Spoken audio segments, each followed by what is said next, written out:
HTML tags. HTML tags are keywords, tag names, surrounded by angle brackets. Tag name.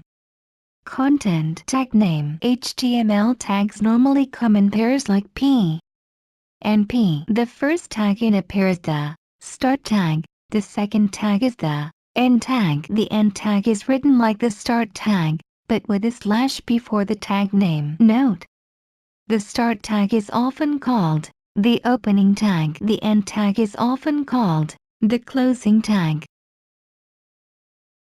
Web browsers. The purpose of a web browser, Chrome, i.e., Firefox, Safari, is to read HTML documents and display them. The browser does not display the HTML tags, but uses them to determine how to display the document.